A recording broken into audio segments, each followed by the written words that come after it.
Alright, time for another video, and as you can see, the blower motor is tore down. Problem is that it keeps getting way too hot and does not want to stop getting any hotter. Just keeps climbing and climbing and climbing and climbing. So everybody out there was saying, well, check the head gaskets. Well, I did check the head gaskets, and they were on correctly. They weren't on backwards. And what they mean by on backwards, because I never could find a video anywhere detailing exactly what everybody was talking about as far as these head gaskets. This is the driver's side. Now, it came off just like this, okay, with this small hole here, the square hole in the back. And that's what you want. Even though that this is the deck side of the head gasket, if you put this thing on this way with that square port in the front, your coolant cavitates up front and it doesn't make it to the back of the motor to go up through the head, to go forward and then across the intake and out the water neck. This has to go like that. Looks weird, but square hole in the back, that's the rule on the 460. I mean, I hated to tear this down because I knew I had built it right, but a lot of people said that they thought they built theirs right too. But I mean, which, you know, I very well could have put them on. So I didn't have any reference material or pictures to go off of, so I had to tear it down just to look. Now the guys over at BDS, they're saying that the pulley ratio is wrong on this supercharger combination. This being a 31 and that being a 34, they're saying that is spinning way too fast, making way too much heat and putting it in the motor. And then again, a lot of people are saying, well, that's not going to cause your problem because it's not making boost. Well, it don't have to make boost to make heat. Even though at 3,000 RPM, with this configuration, that puts me at 9.5% overdriven, which on this motor is going to make it about 17.5 to 1.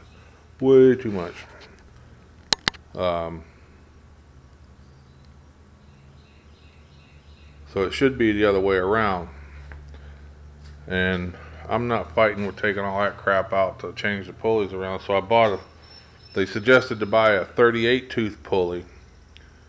And that'll put me at 10.5 under, which is going to give me about 6 to 7 PSI.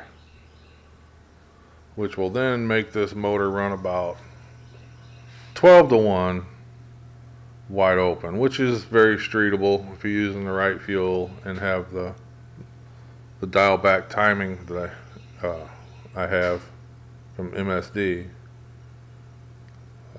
You can get away with it, because we have literally tried everything. This is the third radiator that's been in this car. That's a frostbite radiator with a frostbite shroud. And the fans are the Permacools, 3200 CFM each. We've used no stat, gold restrictor, blue restrictor, 160, 180, 190 stats. And I got this little cheap camera here, and I bore scoped each hole and checked in between each cylinder. There's no two cylinders touching. There's no crap built up between the cylinders on either side of the motor causing a hot spot. I borescoped back through the water pump. I borescoped the pump, checking the impeller, so I ain't got to take all that apart.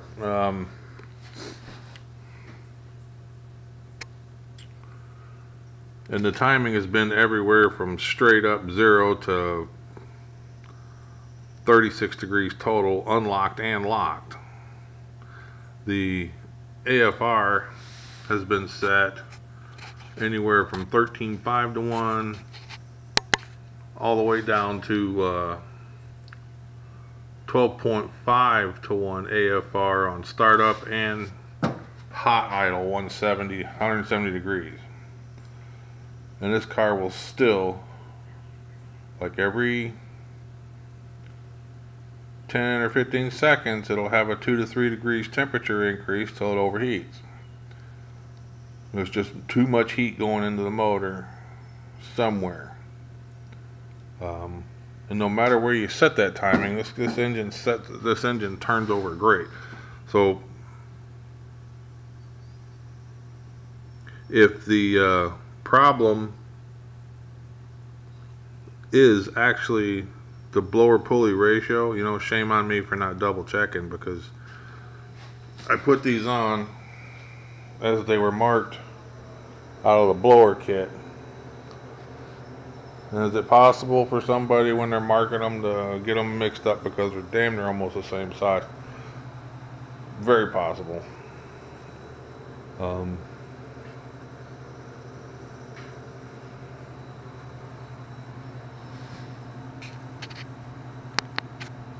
So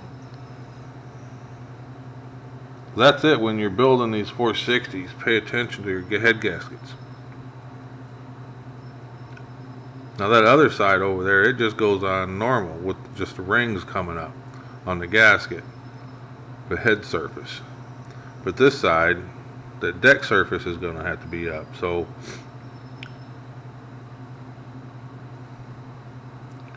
but now I get to go through and clean everything back up.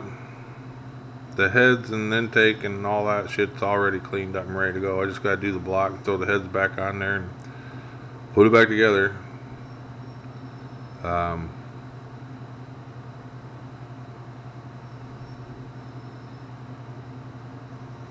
And we will go from there. So, and if that is the problem with the cooling system I got in there, this thing ought to run great, but we will see. So until next time, I'm gonna go ahead and get this put back together, and we'll get it cranked up and see what happens. Thanks for watching.